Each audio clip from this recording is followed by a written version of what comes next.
Hello humans, it is day 14 of losing 60 pounds. We are down 6 pounds, weighing in at 179 today. And here's how the body's looking.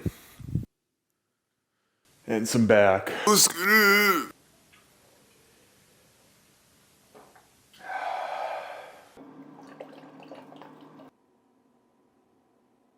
Papa eat big meal, then walk in earth. Isn't it so nice that they came out with a research study that shows that fasted cardio isn't more beneficial than fed cardio, as you end up burning the same amount of calories throughout the day? What do you think?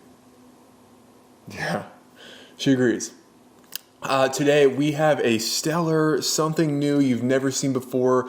We have one whole Dave's Killer Bagel with 2 tablespoons of cream cheese, 5 chicken wieners, honey, and a little salt. And on the side we have 130 grams of Icelandic yogurt, a scoop of whey isolate protein powder, and then 50 grams of raspberries, which equals out to 71 grams of protein, 76 grams of carbs, 25 grams of fat. Today was a lot of cardio and a little bit of arms. So I started this session off with single arm supinated cable bicep curls, getting a full stretch at the end of the lift, and then really just trying to stick the top of the curl and squeeze the bicep as hard as humanly possible.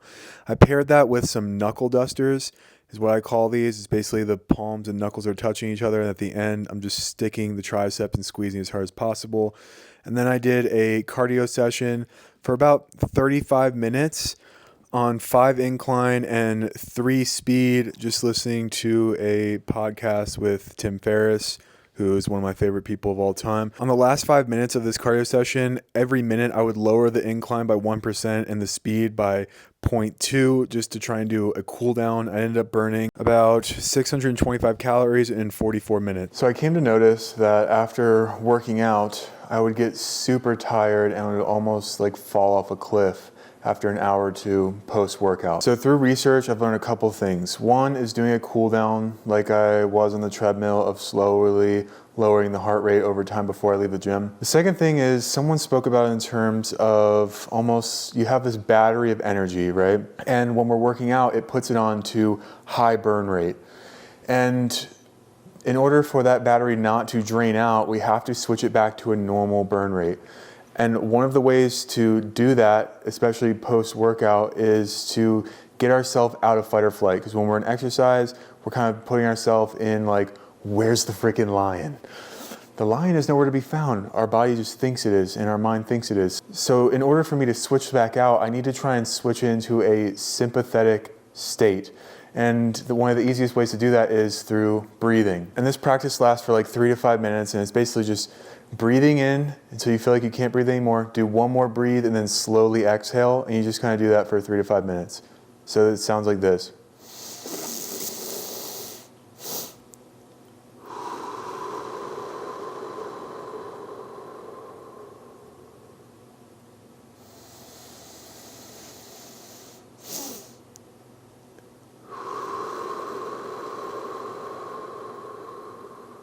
Dare I say, namaste. And then boom, I'm back at the normal burn rate. Now, it's time for a Lunchable. My next meal is going to be my meal prepped 10 ounces of turkey and veg, and then 7 ounces of jasmine white rice. I gotta say, just even having one meal prepped is just such a huge win. Not having to cook one of those meals, especially with busy on working and stuff, it is just great to have a meal TTG, trained to go. Now the calories and macros on this meal, before I talk about that. So last week I measured out my calories and macros that I needed. And like I said, to maintain my weight, it was 3,600 calories. So 1,000 calorie deficit would be, starting off losing 2 pounds per week, would be 2,600. But I went for 2,400. And I'm finding it even more important that I did that because there's just so many little calories that aren't tracked, like almond milk with the protein shakes, or a little sip of this, a little bite of that, a little sniff of this. And it's just an easy way to make up for those calories that aren't being tracked. So a nice 200 calorie cushion for the push-in is just amazing to still hit the goals without having to be so meticulous about tracking every little single thing. But the total calories for this meal is 658 with 61 grams of protein, 55.6 grams of carbs, and 20 bands of fat. Done with the meal, and it's time to go even freaking harder. So I'm gonna go do another cardio session right now. This second session was just mind over matter. You can see it in my face. I did 5 incline and 3 speed for about 45 minutes. Just locked it in, listened to a podcast, trying to enjoy the process. When it was all said and done, it took about 50 minutes and I burned 650 calories. Happy I locked in that second cardio session. As I am closing out today, which is the second week of this series challenge, just noticed that the scale is, it's not moving as fast as I would like. So I'm going to turn up the pressure. Instead of pulling back calories, I'm going to increase expenditure.